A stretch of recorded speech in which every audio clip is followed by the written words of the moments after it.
11 సంవత్సరాల నుంచి వాదించి 15,000కి ఆయన మా వెంకటరెడ్డి లాయర్ గారు 15,000కే 10 సంవత్సరాల నుంచి మా కేసు వాదించినంటే చాలా గొప్పగా అయిన కదా. అందుకే మా కాన్స్టిట్యున్సీ చుట్టుపక్కల ఉన్న ప్రతి ఒక్కరు కలగుర్తికి వెళ్ళి వెంకటరెడ్డి గారికి మీ భూమి విషయంలో ఏమైనా సరే హెల్ప్ చేశాడు. ఆయన గొప్ప లాయర్. 10 సంవత్సరాల నుంచి విసికించి ఏమనంటే కేసులు పెట్టాడు.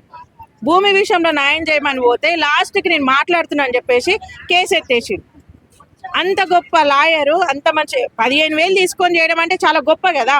వెంకటరెడ్డి గారు చాలా గొప్ప వ్యక్తి. ఈరోజు మా మామయ్య ఈ స్థితిలో ఉన్నాడంటే దానికి కారణం ఓన్లీ వెంకటరెడ్డి గారు. ఈరోజు మా మామయ్య ఇంత గొప్ప స్థానంలో ఇలా ఉండంటే దానికి కారణం ఓన్లీ వెంకటరెడ్డి గారు.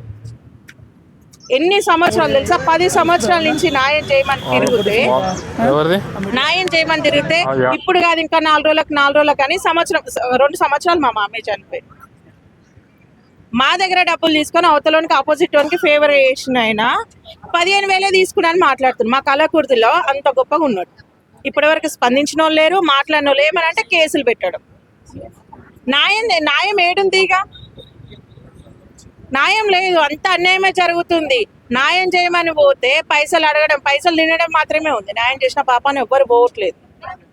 ఈ గవర్నమెంట్ జాబులలో ప్రతి ఉన్నోళ్ళు గవర్నమెంట్ హాస్పిటల్లో చూస్తే దారుణం తెలుసా? గవర్నమెంట్ ఇప్పుడు మన తెలంగాణలో ఎన్నో గవర్నమెంట్ హాస్పిటల్ ఉన్నాయి. మన తెలంగాణలో ఇప్పుడు గాంధీ కానీ, ఉస్మానియా కానీ, జజీర్ఖానా కానీ పోతే ఎంత దారుణం తెలుసా? మన పేరు మీద వస్తాయి మెడిసిన్స్. ప్రతి ఒక్కటి గ్లూకోజులు కానీ ఏవైనా సరే మన పేరు మీద వస్తాయి.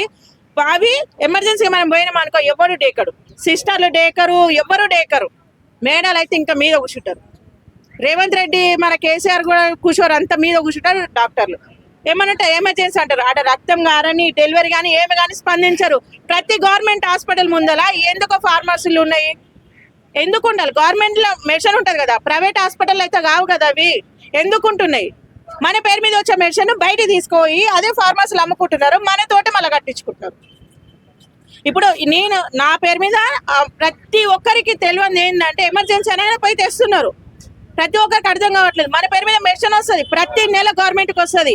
నేను ఇప్పుడు గవర్నమెంట్ హాస్పిటల్ 1 సంవత్సరం అయింది. సంవత్సరం మెడిసిన్ నాకు ఉండాల్సింది అక్కడ, కానీ ఉండదు. ఏంటంటే బయట తీసుకొని అమ్ముకుంటారు. ఒక చాయ్ బండి పెట్టుకోవాలంటే పర్మిషన్ కావాలి గవర్నమెంట్ హాస్పిటల్ ముందల. కొన్ని వేలల్లో 100లలో ఉంటాయి హాస్పిటల్ మెడికల్ షాపులు. ఎందుకంటే రాజకీయ నాయకులు ఉంటుంది కాబట్టి. చాయ్ బండానికి పర్మిషన్ లేదు కానీ మెడికల్ షాప్ అనుకుంది. ఎందుకంటే ఇప్పుడు మెడికల్ షాప్ నుంచి పోతున్నాయి కదా మనకి ఇన్కమ్. గవర్నమెంట్ హాస్పిటల్ ఇంత దారుణంగా ఉన్నారు. ఈరోజు గవర్నమెంట్ హాస్పిటల్లో గాంధీ కానీ, ఉస్మానియా కానీ క్లోజ్ చేపిస్తే కొన్ని లక్షల కుటుంబాలు వచ్చి రోడ్ల మీద పడాల్సిందే, సిస్టర్లు కానీ డాక్టర్లు కానీ అంత రుబాబుగా చేస్తున్నారు. మనుషులు అంటే 100 కొందరిలో 34% మనుషులు బతున్నారు, మిగతా 75% చచ్చిపోతున్నారు గవర్నమెంట్ హాస్పిటల్లో. ఎందుకంటే ఓన్లీ డాక్టర్లు సిస్టర్లు చేయబట్టి. బీద వాళ్ళు మాత్రం వస్తారు, బలిసిన వాళ్ళు ఎవరు రావట్లేదు కదా, న్యాయం చేయనికి రావట్లేదు. ఎందుకంత పోవరో అర్థం కావట్లేదు. ఎక్కడైనా మీరు ఒకసారి ఆలోచించండి. గవర్నమెంట్ కనీసం మేము ఉండే వనసల్పురం ముందలే ఓన్లీ డెలివరీ జరుగుతాయి. 15 షాపులు ఉన్నాయి, 15 షాపులు మెడికల్ షాపులు ఉన్నాయి. అదే ఇక్కడ కూడా అంతే. గాంధీకి వెళ్ళండి ఎన్ని ఉంటాయి, ఉస్మానియాకి వెళ్ళండి ఎందుకు పెట్టిరు? ఏమవసరానికి అంటే మన పేరు మీద వచ్చే మెడిసిన్ మంచిగా అమ్ముకుంటారు డాక్టర్లు సిస్టర్లు. అమ్ముకొని ఏం చేస్తారు? లేవు, అయిపోయినాయి. ఎట్లా అయిపోతాయి? ఒక మనిషి పేరు మీద ఇప్పుడు 10,000 మంది ఉంటారనుకో, 10,000 మందికి ఖచ్చితంగా గవర్నమెంట్ ఇస్తుంది మెడిసిన్. చీటింగ్ జరుగుతుంది. దీంట్లో రాజకీయ నాయకులు ఉంటారు కానీ బయట పడరు. ఇంత దళిద్రమైన రాజకీయము మన భారతదేశంలోనే ఉంది, ఎక్కడ లేదు. ఇంత నీచమైన రాజకీయం ఓన్లీ మన భారతదేశంలో ఉన్నందుకు మనం సిగ్గుపడాలి. ఇంతకంటే ఇంకా దళిద్రం ఏమన్నా? గవర్నమెంట్ హాస్పిటల్కి పోతే ఆడ గేట్ కాడ ఉన్నోనికి పైసలు వేయాలి, ఊకేటోనికి పైసలు వేయాలి, సిస్టర్లకు పైసలు వేయాలి, డాక్టర్లకు కూడా పైసలు వేయాలి. దానికి మంది వ్యభిచారం చేసుకొని బతుకురు మంచిగా ఉంటుంది. మనుషుల ప్రాణాలు తీస్తున్నారు కదా, మనుషుల ప్రాణాల మీద ఆడుకునే బదులు వ్యభిచారం చేసి బతుకురు. మీకు అడ్డం ఏం లేదు? కొంచెం కూడా నీచం అనిపించట్లేదా? నేను తీసుకెళ్ళినా, నేను మా మామయ్యని తీసుకెళ్తా కూడా అసలు స్పందించారు. అహంకారము బల్పు ఇలా చూస్తారు. ఎందుకు? ఇట్లా ఇప్పుడు పిల్లని ఇవ్వాలంటే కూడా ఎంతసేపు గవర్నమెంట్ జాబ్ ఉండాలి, కానీ అదే పిల్లల్ని మాత్రం గవర్నమెంట్ స్కూళ్ళలో చదివిపోయారు. ఆ గవర్నమెంట్ టీచర్ అనే చదివిపోయారు. అదే గవర్నమెంట్ స్కూళ్ళలో చదివితే మాత్రం చీపు. ఇంత దళిద్రమైన రాజకీయం ఓన్లీ మన భారతదేశంలో ఎక్కడ లేదు. ఈరోజు వేల మంది లక్షలల్లో కొన్ని కోట్లలో ప్రాణాలు పోతున్నాయి, కానీ ఎవడు పట్టించుకోడు. లంచ వస్తేది మంచం ఇరుగుతుంది, ఎవడు చేస్తే మనకేంది చెప్పు? ఎవడైనా ఎక్కడైనా మనం బాగున్నాం కదా. ప్రతి గవర్నమెంట్ హాస్పిటల్స్లలో అట్లనే ఉన్నారు. ఒక ప్రైవేట్లో ఏంటంటే ఇన్కమ్ వస్తుంది కాబట్టి కొంచెం అది రెస్పెక్ట్గా ఉంటుంది, మంచిగా మాట్లాడతాడు, వాడు మనకు భయపడతాడు. పైసలు కడుతున్నాం కాబట్టి ప్రైవేట్ వాడు మనకు భయపడతాడు, ఈయన పైసలు కడుతున్నాం కాబట్టి డాక్టర్లకు మనం భయపడాలి. కానీ అసలు గవర్నమెంట్ హాస్పిటల్కి పోయి ప్రతి ఒక్కరు కూడా చెప్తున్నా, గవర్నమెంట్ హాస్పిటల్ ఉన్న డాక్టర్ కానీ, సిస్టర్ కానీ, నర్సులు కానీ ఎవరైనా సరే వాళ్ళు మనకు భయపడాల్సింది. ఎందుకంటే మనం కట్టే ట్యాక్సీలతోటి మనం పోవట్టే వాళ్ళు బతుకుతున్నారు. అది తెలియక చేతులు కట్టుకొని సారు సారు అని రెస్పెక్ట్గా మాట్లాడుతుంటే వాళ్ళు నెత్తిన పోయి కూర్చుంటున్నారు. ఇప్పటి వరకు కూడా ఎందుకు మెడికల్ షాపులు ఇన్ని ఉన్నాయని ఎంక్వైరీ చేసిన ఏ మీడియా కూడా లేదు. ఇప్పటి వరకు కూడా ఎందుకుంటాయి గవర్నమెంట్ హాస్పిటల్ ముందల, ఎందుకుంటాయి అవి? నైట్ తీసుకెళ్తారు, అందులో పెట్టుకుంటున్నారు, మన చేతనే కొనిపిస్తున్నారు. మళ్ళీ మనకు బలిపేలి కాదు. ఓ రాజకీయ నాయకుడు వచ్చిందంటే, ఓ సినిమా సెలబ్రేట్ వచ్చిందంటే దాంట్లో ఉంటుంది నాలెడ్జ్, మనకి దీంట్లో ఉండదు.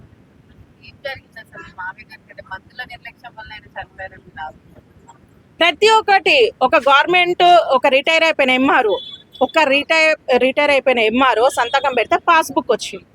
2019లో ఆన్లైన్ సిస్టమ్ అని పెట్టారు మన కేసీఆర్ గారు. జస్ట్ కొన్నైన పేరు మీద చూపించింది ఆన్లైన్లో, అంతే. చూపిస్తే ఒక 3 లక్షలు ఇచ్చి షాకిర్ అని ఉంటాడు ఒక ఆయన మా మాడుగుల మండలంలో, కమిషన్ ఇచ్చి రిటైర్ అయిపోయిన ఎంఆర్ఓకు ఉన్న విలువ ఇవాళ సీట్లో కూర్చున్న ఎంఆర్ఓకి లేదు. రిటైర్ అయిపోయిన ఎంఆర్ఓ సంతకం పెడితే పాస్బుక్ వచ్చింది. 15 సంవత్సరాల నుంచి 13 సంవత్సరాల నుంచి తిరిగి విసిగిపోయి తిండి తినలేదు, టెన్షన్కి బాధపడి పడి క్యాన్సర్ వచ్చి చచ్చిపోయింది. ఇప్పుడు ఒక న్యాయం చేయమని అడిగినాం, ఇప్పుడు అన్యాయం చేసినంత వీజీగా న్యాయం చేయలేకపోతున్నారు కదా.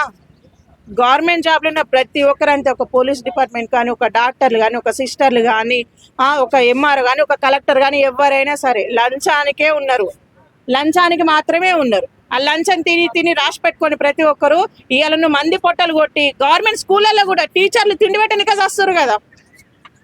స్కూళ్ళల్లో కూడా తిండి పెట్టనికే చేస్తారు. గురుకుల హాస్టల్లో చూడండి దారుణం. ఇంకా గురుకుల హాస్టల్లో పిల్లలు ఇటు పోతే అమ్మనైనా కొడతారు, అటు వస్తున్నా టీచర్లు కొడతారు. అతి దారుణంగా ఉన్నారు. ఇలా ప్రతి ఒక్కరు మంది పొట్టలు కొట్టి ఉన్న నీ 2 పిల్లల్లో 3 పిల్లల్లో కడుపు నింపుకోవాలనుకుంటున్నావు, కానీ నువ్వు కొన్ని కోట్లు సంపాదించినా తీసుకొని నా మోరిల్ని ఎత్తేస్తారు, ఆ గుంతల్ని ఎత్తేస్తారు. నువ్వు సంపాదించింది ఏది నువ్వు ఏంటో రాదు. ఎందుకు ఉన్న 4 రోజులు మంచిగా చేస్తే బాగుంటుంది కదా. ఇలాంటి వాళ్ళ ప్రాణాలు ఎందుకు తీయడము? మీ గవర్నమెంట్ జాబ్ ఇవ్వడం అనేది దేవుడిచ్చిన వరం అది, కానీ మంది పొట్టలు కొట్టి ఇట్లా చేస్తున్నారు. ఖచ్చితంగా మీరు అందరు ఉసురు పోసుకొని పోతారు, మధ్యలో పెట్టారు, మధ్యలోనే పోతారు.